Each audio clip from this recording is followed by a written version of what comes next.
The Magic Glasses is a story by Frank Harris, which was first published in Aleister Crowley's Equinox. It was actually in the first issue.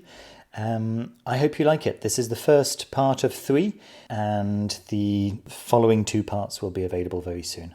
I hope you like it. Don't forget to like, subscribe, and enjoy the story. The Magic Glasses by Frank Harris. One raw November morning, I left my rooms near the British Museum and turned down Regent Street. It was cold and misty, the air like shredded cotton wool. Before I reached the quadrant, the mist thickened to fog with the colour of muddied water, and walking became difficult. As I had no particular object in view, I got into talk with a policeman, and by his advice, I went into the Vine Street Police Court to pass an hour or 2 before lunch. Inside the court, the atmosphere was comparatively clear, and I took my seat on one of the oak benches with a feeling of vague curiosity. There was a case going on as I entered. An old man who pretended to be an optician had been taken up by the police for obstructing the traffic by selling glasses. His green tray with leathern shoulder straps was on the solicitor's table. The charge of obstruction could not be sustained. The old man had moved on as soon as the police told him to, and the inspector had substituted a charge of fraud on the complaint of a workman and a shopkeeper. A constable had just finished his evidence when I came into the court. He left the box with a self-satisfied air and the muttered remark that the culprit was a rare bad 'un. I glanced about for the supposed criminal and found that he was seated near me, on a crossbench, in the charge of a sturdy policeman. He did not look like a criminal. He was tall, thin, and badly dressed in a suit of rusty black which seemed to float about his meagre person. His complexion was tallowy white, like the sprouts of potatoes which had been kept a long time in a dark cellar. He seemed about 60 years old, but he had none of the furtive glances of the criminal, none of the uneasiness. His eye rested on mine and passed aside with calm indifference, contemplative, not alarmed. The workman who was produced by the police in support of the charge of fraud amused me. He was a young man, about middle height, and dressed in corduroys with a rough jacket of dark tweed. He was a bad witness. He hesitated, stopped, and corrected himself as if he didn't know the meaning of any words except the commonest phrases of everyday use. But he was evidently honest. His brown eyes looked out to the world fairly enough. His faltering came from the fact that he was only half articulate. Disentangled from the most inappropriate words, his meaning was sufficiently clear. He'd been asked by the accused, whom he persisted in calling the old gentleman, to buy a pair of spectacles. They would show him things truer light than he could see 'em, and so he went a bob on 'em. Questioned by the magistrate as to whether he could see things more plainly through the glasses, he shook his head. No, about the same. Then the question came, had he been deceived? Apparently he didn't know the meaning of the word deceived. Cheated, the magistrate substituted. No, he hadn't been cheated. Well, disappointed then? No, he couldn't say that.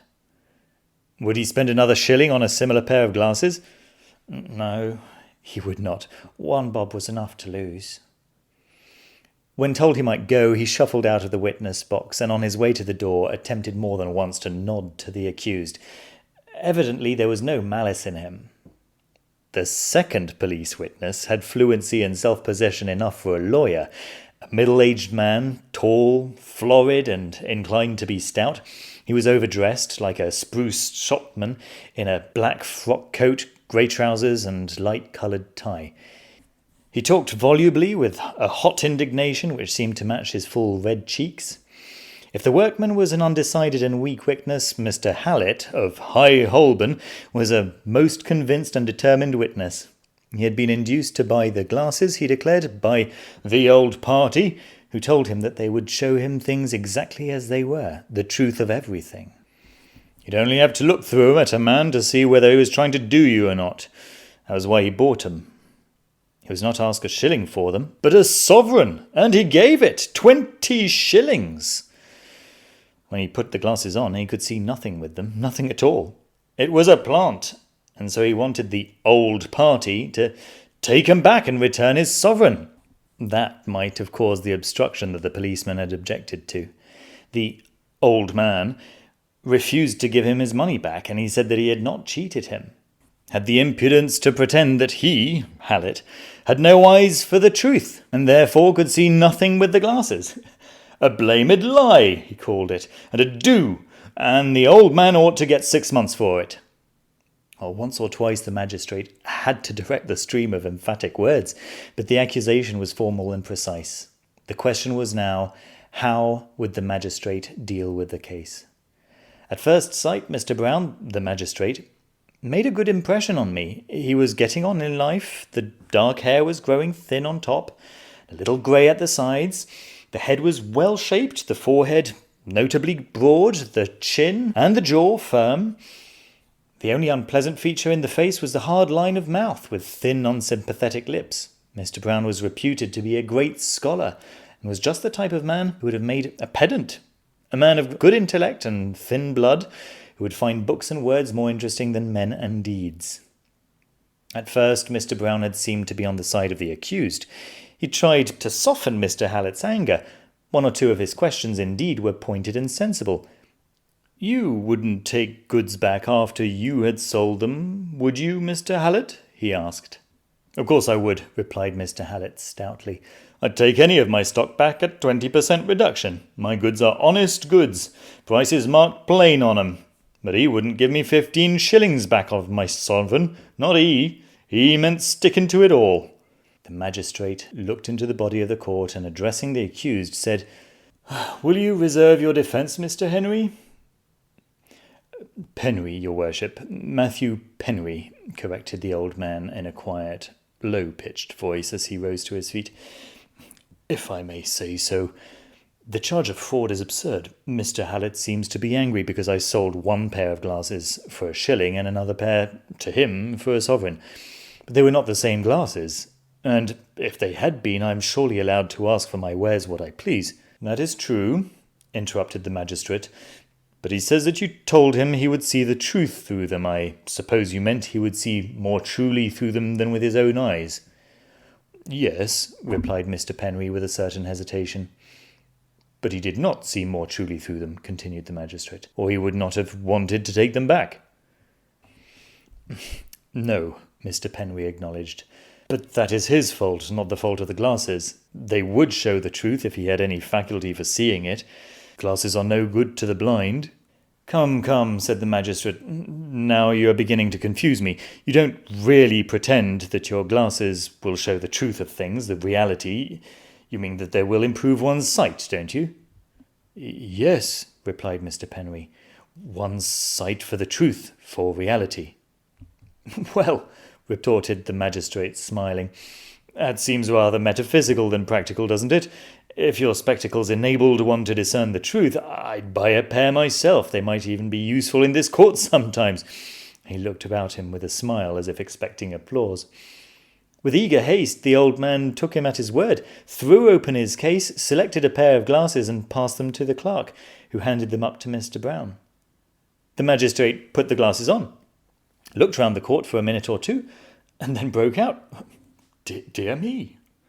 Dear me! How extraordinary! These glasses alter everyone in the court. It's really astonishing.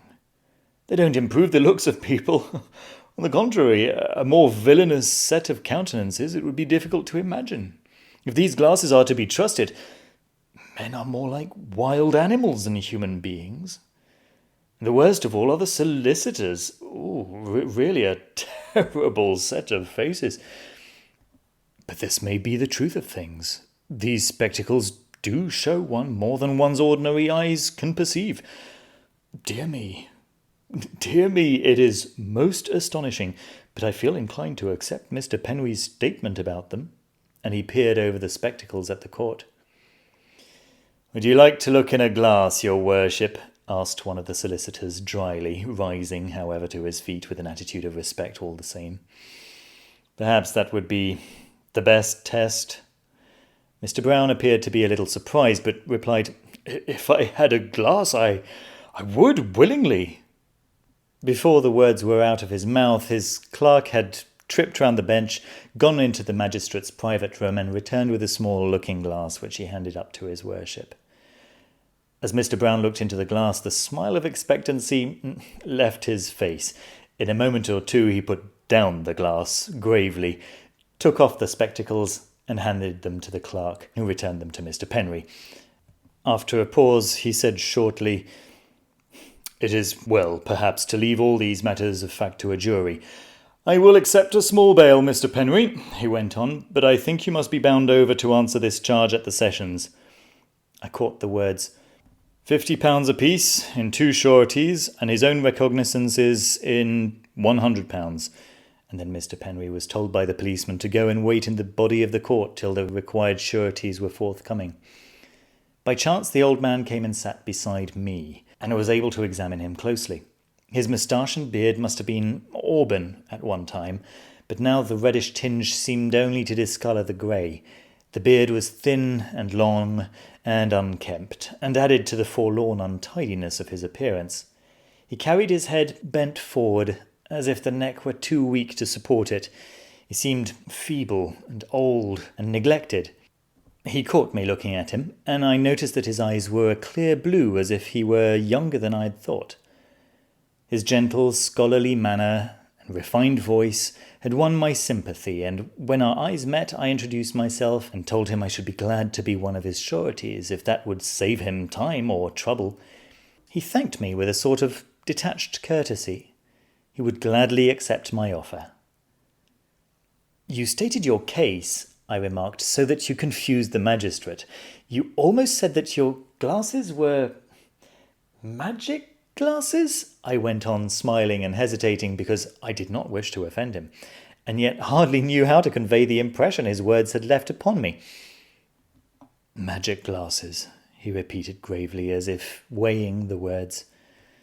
"Yes, you might call them magic glasses." To say that I was astonished only leaves a faint idea of my surprise and wonder. "Surely you don't mean they show things as they are?" I asked. "The truth of things?" "That is what I mean," he replied quietly. "Then they are not ordinary glasses?"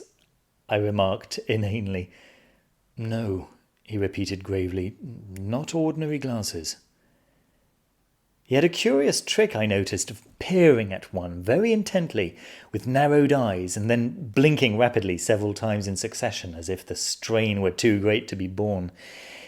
He had made me extremely curious, and yet I did not like to ask outright to be allowed to try a pair of his glasses, so I went on with my questions. "But if they show the truth, how was it that Mr. Hallett could see nothing through them?" "Simply because he has no sense of reality. He has killed the innate faculty for truth. It was probably at no time very great," went on this strange merchant, smiling, "but his trader's habits have utterly destroyed it. He has so steeped himself in lies that he's now blind to the truth, incapable of perceiving it. The workman, you remember, could see fairly well through his spectacles." "Yes," I replied, laughing, "and the magistrate evidently saw a good deal more through his than he cared to acknowledge." The old man laughed, too, in an ingenious, youthful way that I found charming. At last I got to the Rubicon. "Would you let me buy a pair of your glasses?" I asked. "I shall be delighted to give you a pair, if you will accept them," he replied, with eager courtesy. "My surety ought certainly to have a pair." And then he peered at me in his curious, intent way. A moment later he turned round and opened his tray, picked out a pair of spectacles and handed them to me. I put them on with trembling eagerness and stared about me. The magistrate had told the truth. They altered everything. The people were the same, and yet not the same. This face was coarsened past all description. That face sharpened and made hideous with greed, and the other brutalized with lust. One recognized, so to speak, the dominant passion in each person. Something moved me to turn my glasses on the merchant. If I was astounded before, I was now lost in wonder. The glasses transfigured him. The grey beard was tinged with gold, the blue eyes luminous with intelligence, all the features ennobled, the countenance irradiated sincerity and kindliness. I pulled off the glasses hastily, and the vision passed away. Mr. Penry was looking at me with a curious little pleased smile of anticipation. Involuntarily, I put out my hand to him with a sort of reverence. "Wonderful," I exclaimed. "Your face is wonderful, and all the others grotesque and hideous. What does it mean? Tell me, won't you?" "You must come with me to my room," he said, "where we can talk freely, and I think you will not regret having helped me. I should like to explain everything to you. There are so few men," he added, "who proffer help to another man in difficulty. I should like to show you that I am grateful." "Well, there's no cause for gratitude," I said hastily. "I've done nothing." His voice now seemed to me to be curiously refined and impressive, and recalled to me the vision of his face made beautiful by the strange glasses. I've been particular to put down how Mr. Penry first appeared to me, because after I had once seen him through his spectacles, I never saw him again as I had seen him at first. Remembering my earliest impressions of him, I used to wonder how I could have been so mistaken. His face had refinement and gentleness in every line, a certain courage, too, that was wholly spiritual. Already I was keenly interested in Mr. Penry, eager to know more about him, to help him, if that were possible, in any and every way. Some time elapsed before the formalities for his bail were arranged, and then I persuaded him to come out with me to lunch. He got up quietly, put the leathern straps over his shoulders, tucked the big case under his arm, and walked into the street with perfect self-possession. And I was not now in any way ashamed of his appearance as I should have been an hour or two before. I was too excited even to feel pride. I was simply glad and curious. This favourable impression grew with everything Mr. Penry said or did, till at last nothing but service would content me. So, after lunch, I put him into a cab and drove him off to my own solicitor. I found Mr. Morris of Messrs. Morris, Coote and Company quite willing to take up his case in the sessions, willing, too, to believe that the charge was trumped up by the police and without serious foundation. But when I drew Mr. Morris aside and tried to persuade him that this new client was a man of extraordinary powers, he smiled incredulously. "You are enthusiastic, Mr. Winter," he said half reproachfully, "but we solicitors are compelled to see things in the cold light of reason. Why should you undertake to defend this Mr. Penry? Of course, if you have made up your mind," he went on, passing over my interruption, "I shall do my best for him, but if I were you, I'd keep my eyes open and do nothing rashly." In order to impress him, I put on a similar cold tone and declared that Mr. Penry was a friend of mine and that he must leave no stone unturned to vindicate his honesty. And with this, I went back to Mr. Penry, and we left the office together. This concludes part 1 of The Magic Glasses. Part 2 can be found in a subsequent video, which will be linked in the description below. Thank you so much for listening, and join me again soon.